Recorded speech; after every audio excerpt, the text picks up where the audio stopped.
Hey folks, welcome back to the Shut Up and Do It podcast, the place you can come and hang out with us while we go through all things real estate with a focus on bringing you top quality speakers, all who believe in a get it done manner. I'm your host, Nick Allerud, creator of the Complete Deal Flow System and a buyer with AA Real Estate Group out of the Boston markets and beyond.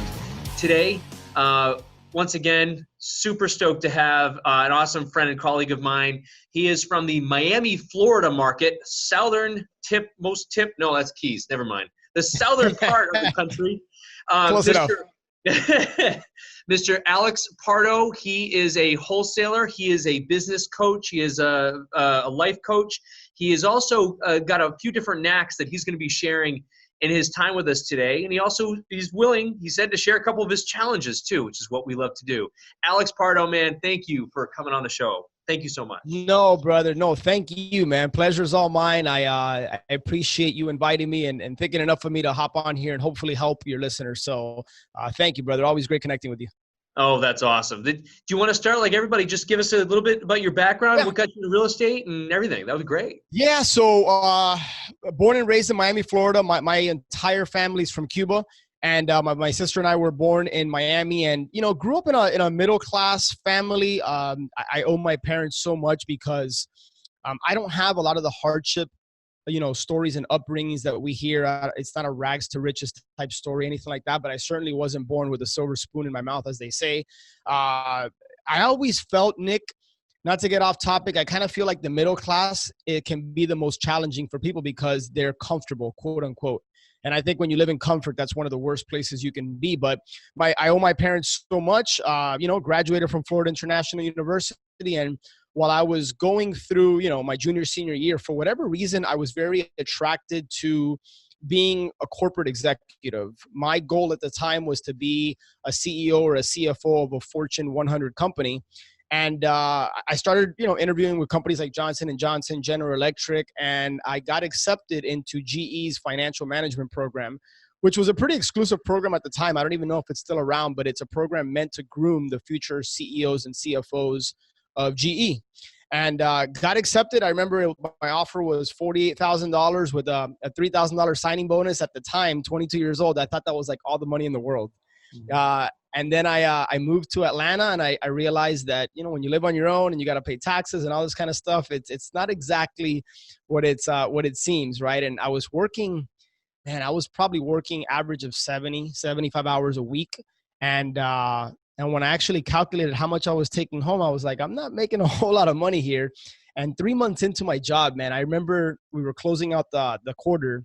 And I would look at my boss and I looked at my boss's boss. And then I kept going up the line, up to the CFO, and I would see just their lifestyle and how they worked and what they did. And I was like, this is not what I want. This is not, I think I was more attracted to the allure of, just being a bigwig in corporate America. And man, that's just not what I wanted. So I think the biggest blessing for me is that even though I really didn't like my job, I had the opportunity to travel and I had the opportunity to realize that, man, I wanted to start a business. I had given them my commitment, so finished a 2-year program. And I kind of had this weird gap where I wasn't sure. I knew I wanted to get into business. I just didn't know what business.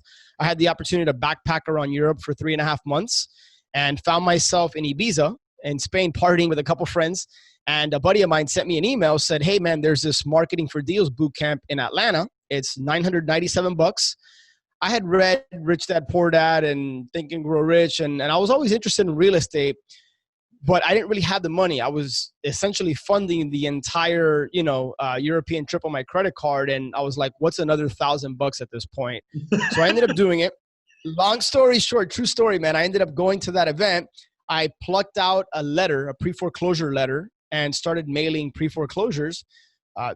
Calls started coming in. I had a script, but I really didn't have any idea what I was doing. I ended up setting an appointment with someone. And about a month and a half to 2 months later, we closed on a deal, $44,000.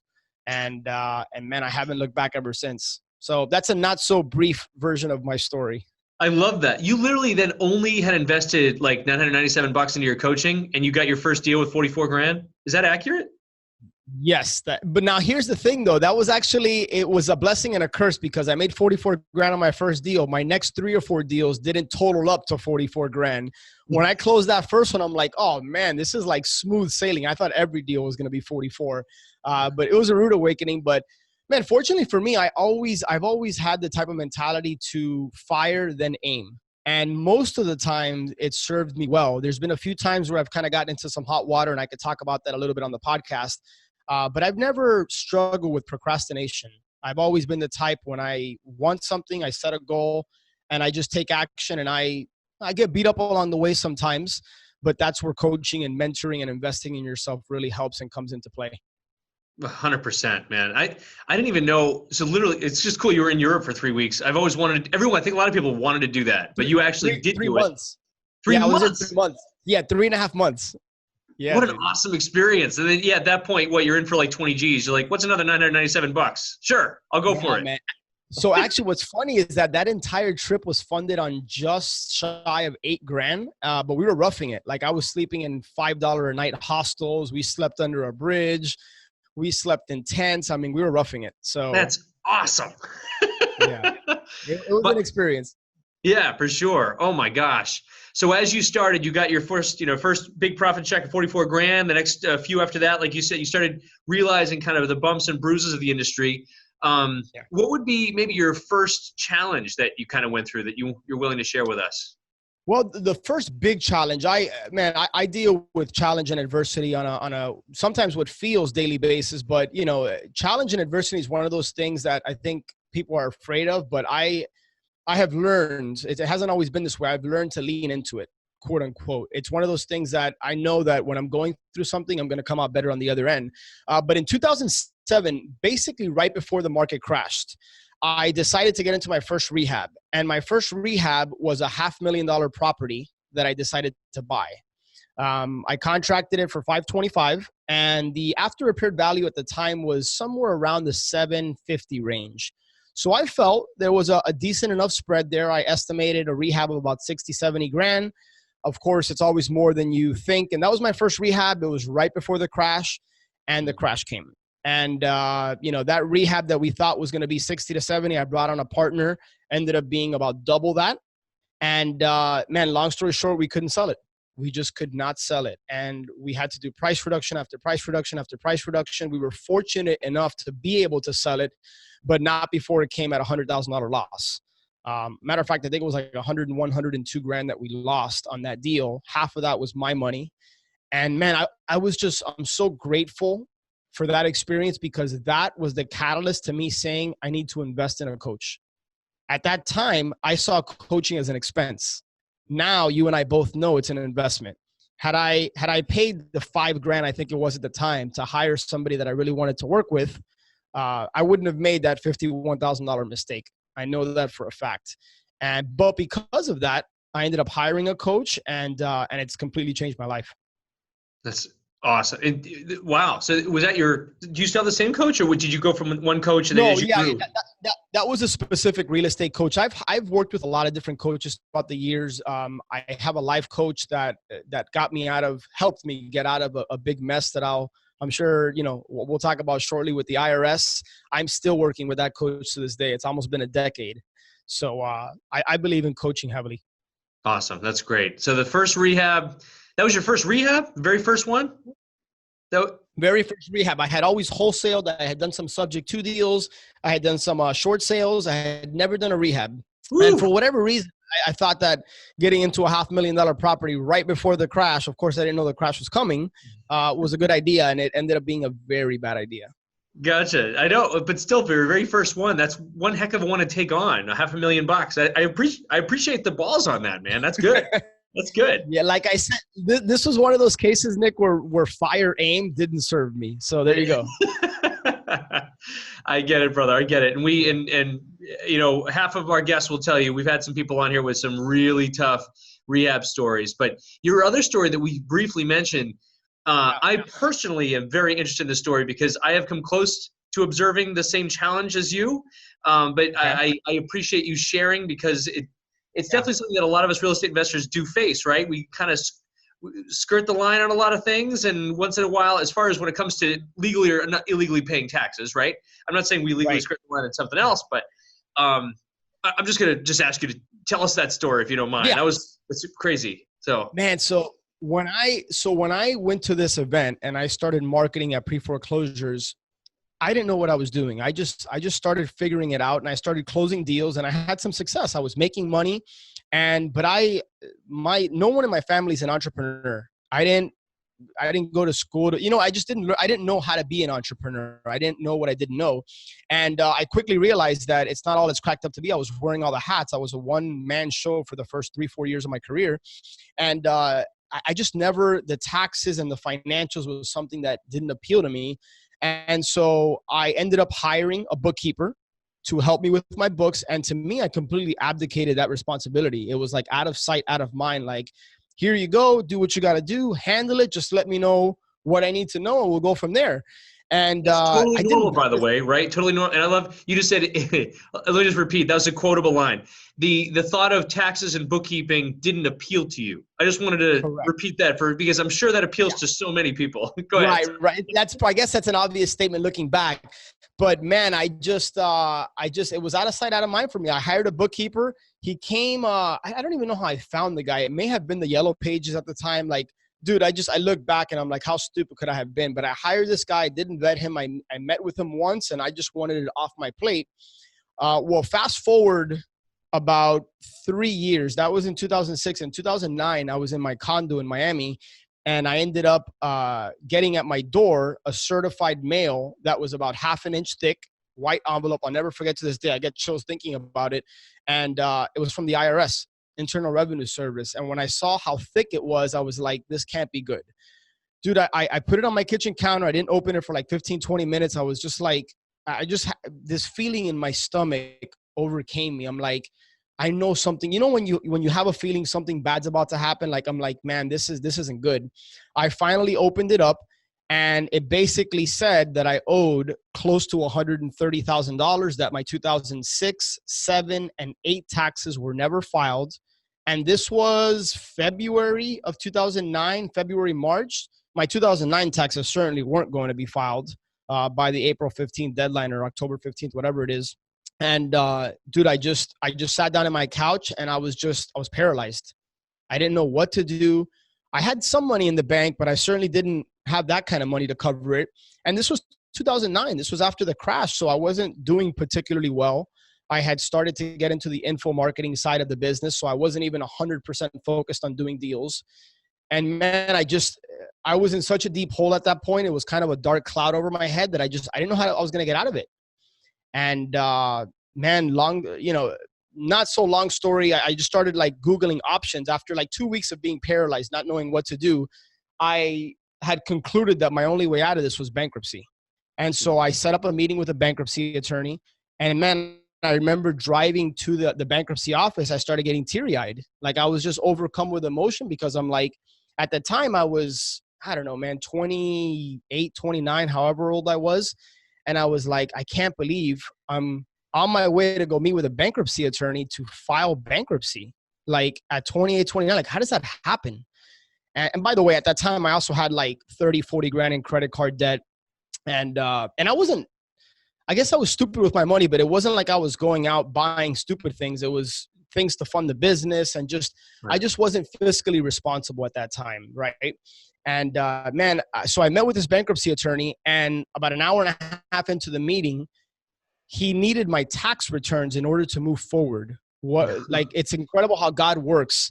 Because I didn't have my tax returns, I wasn't able to actually move forward. And at that point, I'm like, you want to know what? I'm going to figure this out. I'm going to get out of it. So I ended up paying this bankruptcy attorney, I think it was $1,850, almost $2,000, which was non-refundable. I didn't get that back, but I decided I wasn't going to file BK, and I was going to work my way out of this.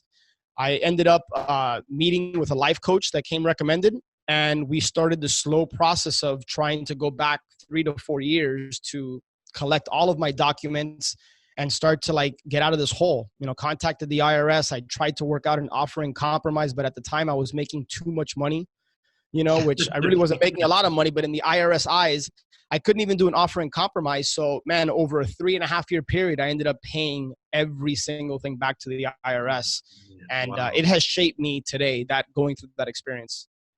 Wow. Isn't it amazing that, and you said that you were kind of making silly expenses and silly business expenses. They're right. You were investing in your business. You weren't out buying the sexy lamp or a TV. I mean, I don't think that we can even look back and say that we were making bad decisions financially at that point. And the fact that you abdicated, we have a bookkeeper here in the office and we have a CPA. It's like, you're right. I wouldn't know if something was wrong at this point, right? Then they send me a package of papers being like, can you approve this to us to file it? And I'm like, I'm not reading this. I hope so. It's good, right? Yeah. I didn't know what I was doing, but looking back, there was so many lessons learned and it was my fault. I mean, I deserve what I got, that experience.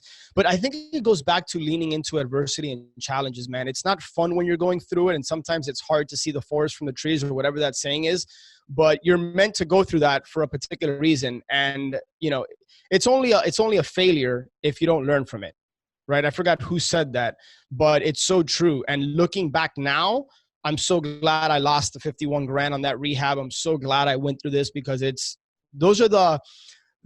when you get kicked in the stomach and it shapes you into who you're meant to be. So, but yeah, that sucked, man. Going through that was not fun. And now all of my listeners know that you are the epitome of the guests that we love to have on this project, right? So we same thing. You probably already heard. I had the Minnesota issues from way back when in 2005. That started me off with $450,000 in debt, and just like you, man, it's now the best thing that's ever happened to me, right? That with a couple other challenges, and it shapes us, it learns us, and I think you and I though, you have to have that mindset, right? Like you have to have. Some people could just cancel out, put their head in the sand, right, like an ostrich, and just walk away, and that's the end of it. Right? Yeah. But the tenacity, like, right, you getting back up on that horse again. How was it when that year, so you knew with your life coach, I have to get back out of this, I'm going to go back through in 3 years and piece this all together and see where I'm lying. Yeah. When you started to kind of make that way into your comeback phase, right? Like what were the first one or two things that you did where you're like, I got to just straighten this out. But then once you dealt with the IRS, it's like, now what, right? Yeah. So for me, Nick, I broke it up into phases, man. I think at that time, I was very overwhelmed with the number. 126 and change, I think, is what I owed the IRS, plus another 30 or 40 in credit card debt. That number was paralyzing me mentally. And I realized I had to get my mind right first. So that's the first thing I worked on with my life coach is it's a mindset. I'm not going to die. I got my health. I got my family. This is a mess I got myself into, but every challenge has a solution. But first, you got to get your mind right. So that's the first thing we worked on is my mindset. And then from there, it's putting a plan in place. It's coming up with a plan, working the plan. And it was just one day at a time. I just kept chipping away. What made it really frustrating was the penalties and interest, which are very, very unforgiving with the IRS. So, man, there was a part of it where you have these internal battles in your head where you want to just give up because it's hard. And I felt like I was on a hamster wheel. Every time I would close a deal and I'd send 70, 80% of the profit to the IRS, it was like I was just doing enough to keep ahead of the interest and the penalties. Yeah. And it was rough, but I just kept the mindset one day at a time. You look up 3.5 years later and I'm like, I can't believe I was able to get out of that so quickly. But it's setting a goal and it's just sticking to the plan. So for me, that was critical. That was key. That's awesome, dude. Thank you so much for sharing, man. That's cool. And in case the members of the IRS are, our listeners, he's all paid up. He's in good shape. Yes, thank God. No need to look there. No need to look here either. You want to know what's kind of crazy though, man? Whenever I get something from the IRS, it's amazing how your past experiences can impact your physiology. And like to this day, even though I know I'm like all good, I can see something from the IRS and it still gives me like a little jolt. And I think it's a good thing. It's a reminder that life can be challenging sometimes when you just make the wrong decisions and you got to accept responsibility. At that time, I was in victim mode when it first happened. Like, why me? How did this happen? I started blaming this bookkeeper. And then I quickly realized as I started working with my coach, this wasn't my bookkeeper's fault. This was my fault. You got to accept responsibility. Otherwise, you're not going to learn anything from it. Yeah, nailed it, man. Thanks for preaching. I love it. So let's go move on to better things, right? So your Yes. business, at this point, you got out of that situation, and then you're like, real estate's still my way, up and out of this business, right? And you were doing infomercial Yeah. marketing as well. What was how Mhm. did that look? How does your business look now, or and how did you get there? Yeah. Yeah. So at the time I came up with, this was 2011, 12. Part of what helped me get out of that was I created a product with a partner called Flip Crushers, and we did a product launch, and we sold a bunch of essentially home study courses. And I've always really I've been passionate about helping and working with people.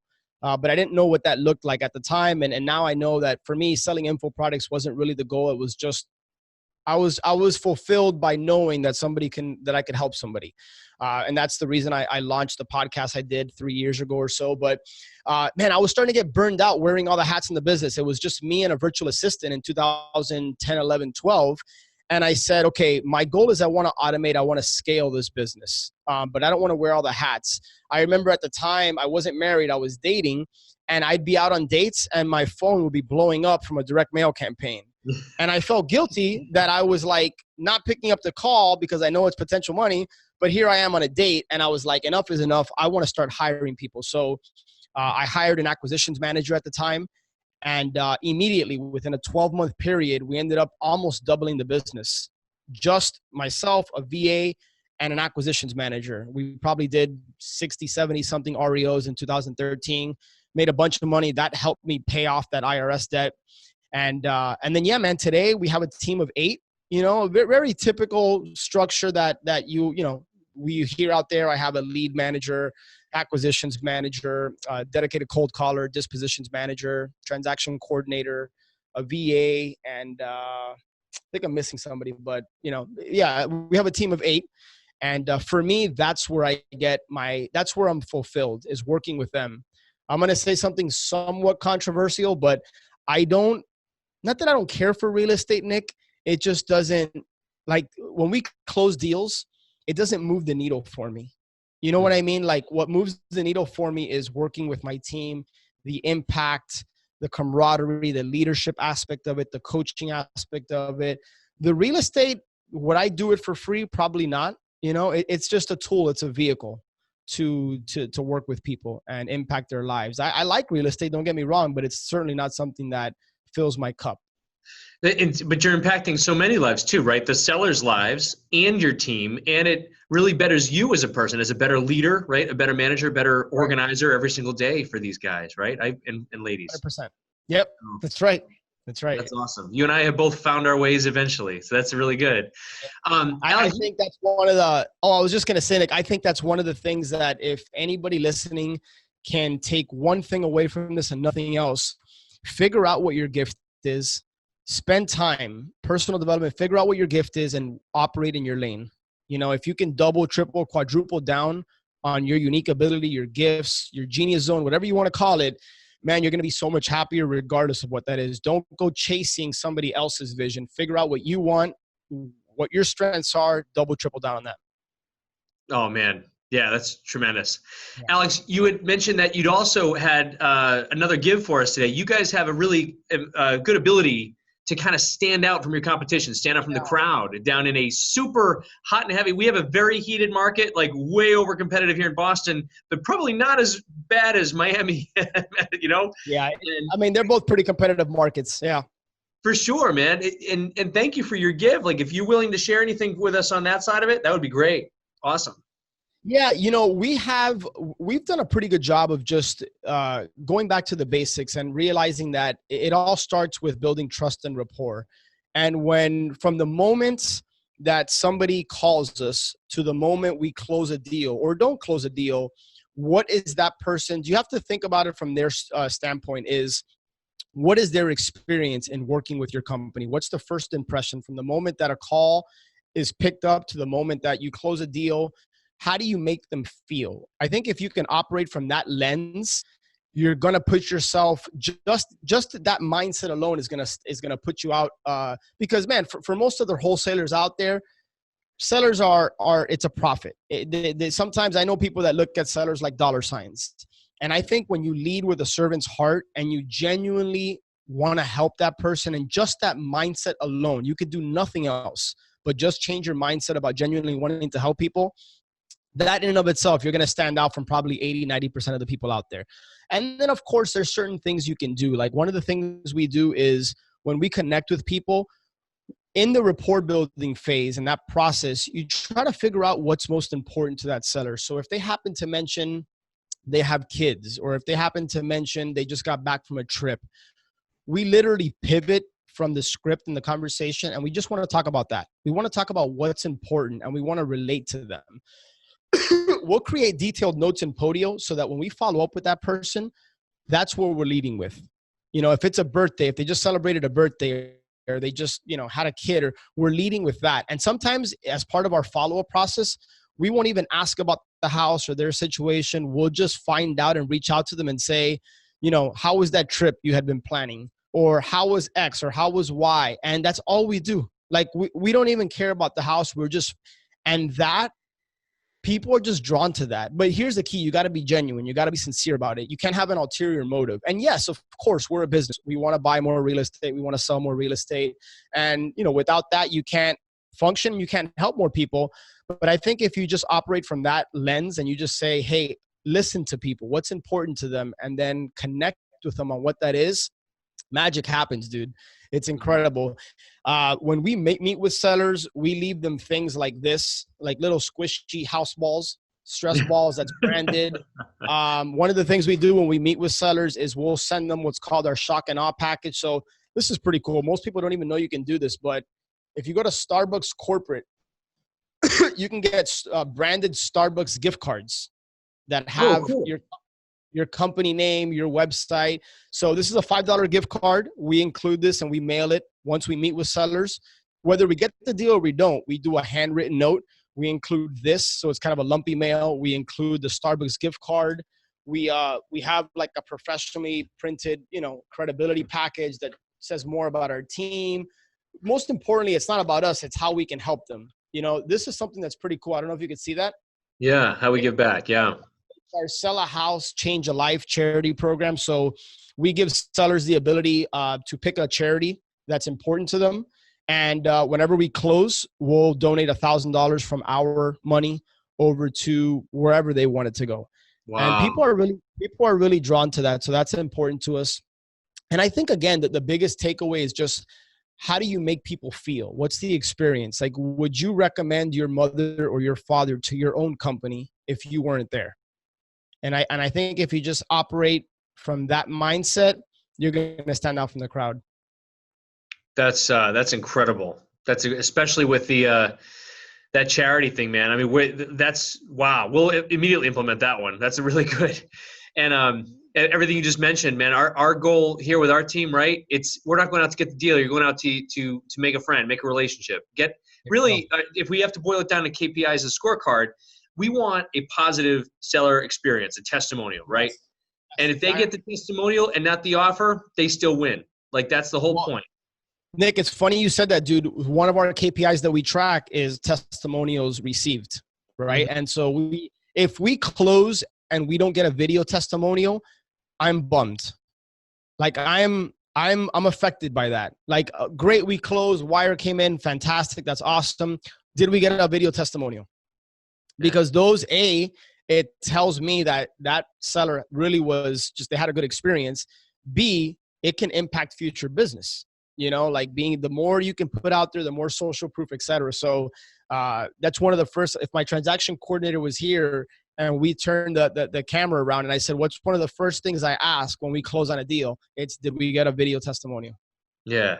Nice. So, what's the percentage, curious, that you get? Do you have a process in place where you almost get 100% video testimonials? We've been struggling with written versus the video and how to get videos. No. I would say we're roughly around 65 to 70% video, because the truth of the matter is most of the homeowners that we work with are older, and a lot of them are just not comfortable being on camera. One of the strategies that has really worked for us is RTC goes to every closing. We don't have to, but she goes because we want to connect with the seller and get a video testimonial right before they sign, as they're going to give her the check, usually the seller the check, or they're going to send the wire. my TC Elizabeth, she'll ask the seller, like, look, how was your experience in working with us? Like, where can we do better? Now we start to solicit feedback and we start to listen to what customers are telling us. 9 out of 10 times it's positive, and they're glowing, they're happy. So we get them talking, we get them telling us in their words what they liked or maybe didn't like about working with us. And then we'll say, listen, one of our missions is to serve and impact more people. And unfortunately, we live in a city where there's a lot of scammers out there, and people don't know who they can trust and who they can't trust. You would really be doing us a solid if you could share your experience on video. It'll only take 15, 20, 30 seconds, and it can help us impact more people. We don't even mention buy more houses. It can help us donate more money.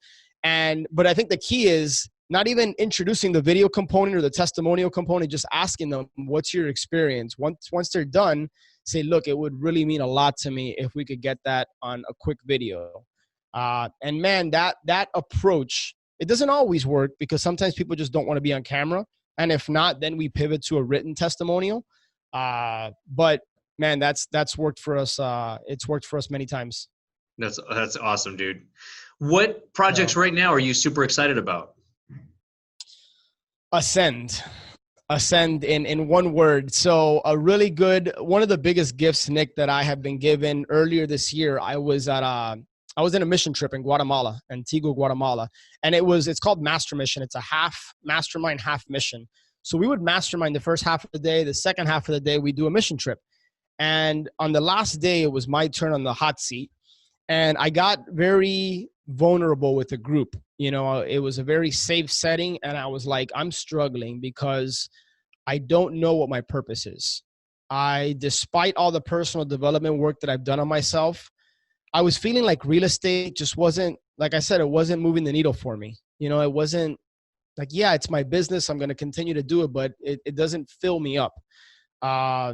And throughout the course of the next hour, by the end of it, what I realized was that working with people and impacting people was my passion. Like, if I could do nothing else and just do that, I'd be happy. And so I started to explore that over the course of the next 3, 4, 5 months. And about a month and a half, 2 months ago, in one of my masterminds, a gentleman by the name of Steve Kavanaugh is in there.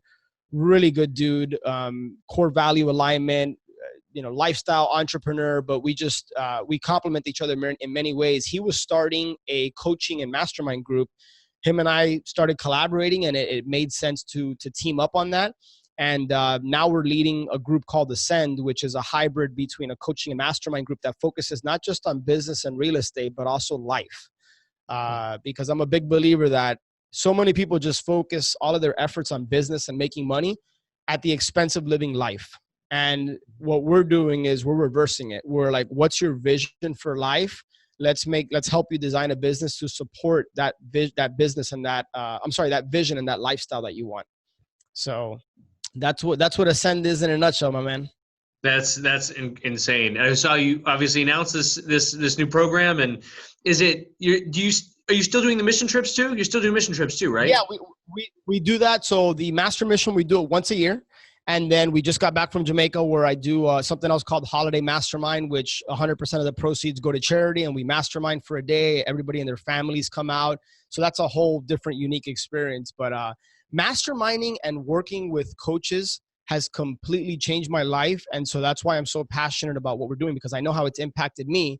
And man, you have to ask yourself what gives you energy and what drains your energy. Mm-hmm. For me, hosting a podcast, being on here with you, that gives me energy. Working with people, doing other things drain my energy. So if you have self-awareness and you can figure that out, you're getting that much closer to happiness and what your true calling in life is, I believe. 100% agree, my man. And there's not many people that I know of there's not anybody that I know of that take your approach, that say life first and let's build your business to design it. Very, very similarly to you, Alex. I've always been of the mindset that real estate here is really just a tool, right? It's a tool. It's a muse, as Tim Ferriss calls it, to get us where we want to go. That you and I were drawn to it, though, because instead of just being the muse, we are able to impact so many other lives with it, right? Our sellers and our teams and our staff and agents and coaching and those types of availability, touching people, making their lives better. But at the end of the day, right, we don't want to be that CEO or CFO that you saw, your boss's boss in that corner office where, they're not quite seeing their families as much as they like to, but they have a really nice window, right? Making really nice paycheck. I was so fortunate that I saw that early on, that's not what I wanted. I think sometimes people just get stuck in their routine and they can't find their way out of it. And I think that's where surrounding yourself with a group of high-level people, not just entrepreneurs, just people that are going to raise your standard and raise the temperature in the room, so to speak. I think working with those people, working with a coach, that's how you can start to kind of find your way, 100%. Quick question that we stole from the Tim Ferriss podcast. I love this question. We ask him. Bring it, man. What is, you're on the spot. We did not bring this up beforehand, but what's the best purchase you've made in the past year that was under $100? Profit First, the book, comes to mind. Okay. Profit. I know that's not a very sexy answer in any way, but man, I have learned so much from a $10 to $15 investment in a book that I would probably say, I may be like forgetting something, but I would say anytime I purchase a book and I go through it, it's a huge ROI, man. So yeah, I would probably say, and not just that book, because I bought a lot of books, but a book purchase, I'd say under $100. Gotcha. That's it. No, by the way, I know Tim Ferriss's guests have significantly better answers than that, but for me, I'd probably say it's a book. Yeah. No worries. I love it. Yep. You know what's the other thing that comes to mind? The other thing that comes to mind is my daughters are obsessed with Starbucks cake pops. And the cake pop on a stick, the little birthday cake pop. I know it's not very healthy and it's a sugar rush. That's a whole separate conversation. But whenever I buy them a cake pop, their faces light up. And that honestly, that's the best investment I've made under $100 is a cake pop for my daughter. That wins, man. That wins. That's a great answer. That's the best answer we've had maybe on this show. That's great. Cool. What's the biggest, be it small or large, tech investment you've made over the past couple of years that has like changed your life or your business in some way or has impacted it in some way? Tech investment, man. I don't know if this qualifies, but this thing called an iPhone has been pretty instrumental for me. So I don't know if that qualifies. I know that's kind of a cop-out answer, but no, you want to know what, man? This microphone that I'm on, not so much because it's a microphone, because you don't need a microphone, but this represents the podcast that I host, the Flip Empire Show. And that has been a platform for me to impact so many people that I've never even met to this day, but just based on the feedback I've gotten. So, man, the podcast and the iPhone definitely come to mind for me. Even though you don't need those things to be successful and to impact others, it's what it represents for me. I love that answer too. And we were getting there, by the way, to have you plug. Alex Pardo is one of the top 5 or top 3 real estate podcasts. I don't even know, dude. Who knows? But it's pretty darn impressive, man. He's up there, but make sure you check it out. What's the website they can check out your podcast at? The Flip Empire? FlipEmpire.com. Just FlipEmpire.com. FlipEmpire.com. And they got to check you out on that show. So, at the time of the recording, I don't know when this is supposed to get released, so it may or may not be released yet, but definitely look for our boy Nick on the Flip Empire show, man. He really brought it. So that was kind of you, my man. That was kind of you. For the people that we have here, so you mentioned your mission trips. You mentioned Ascend, which is the new thing, your new very sexy mastermind coaching, lead coaching aspect. Anything else that you're excited about you want to bring up? Man, I appreciate you giving me the opportunity to come on here and hopefully anything I've shared has landed home and resonated with at least one person. It's totally worth it. So, man, I just love the relationship you and I are building. I love what you're doing in your business. The Shut Up and Do It podcast. So thank you, man. I don't have anything else to share. I just want to express gratitude to you and to people taking the time to actually listen to us. It still blows me away that we have the ability to hop on here. You're out there in Massachusetts. I'm in Florida and we're connecting and hopefully we're helping a lot of people. So That is really cool. How can people get a hold of you, Alex? Or maybe on those, Ascend, how can they kind of take those next steps or whatever you want them to? Yeah, so AscendYourSuccess.com is the website, which at this time, Nick, as you start to look it up, you're going to see a GoDaddy page because that domain was recently just purchased. But maybe by the time it's released, I'm sure we'll have a cool video up and all that. But yeah, or you can just shoot me an email, Alex@FlipEmpire.com. Quick note, too, for you guys listening. Alex Pardo was the very second real estate podcast I think I had ever actually invested my time on. So I forget who was the host, but you were the guest on someone else's podcast. I'm like, wow, what an incredible dude. Like, maybe someday I'll get to meet someone like that. Like, it's just crazy. So I'm thankful, man. I'm thankful to you, and I'm thankful for our relationship. So thank you for your time today, man. And guys, make sure you check out FlipEmpire.com. We'll put that in the show notes. And make sure to check out, it's AscendYourLife.com. AscendYourSuccess.com. AscendYourSuccess.com. We will edit that part out. AscendYourSuccess.com to check out his new Ascend mentorship and mastermind. Alex, thank you so much for being on today, my man. It's been awesome. Thank you, brother. Love you, man. Appreciate you. I'm always here for you. And if you guys need anything, just reach out. Folks, thank you once again for another episode of the Shut Up and Do It podcast. I'm your host, Nick Alvarud. Alex Pardo was our guest. Please do us a huge favor and like and subscribe if you're on YouTube. If you're on the real estate channel, you can still do the exact same thing. We really appreciate all the love, and we'll see you on the next one. Peace out. Take care. I just did the peace out thing. Am I allowed to do peace out from Boston? I don't know. It's a Miami thing, right? Why not? Why not?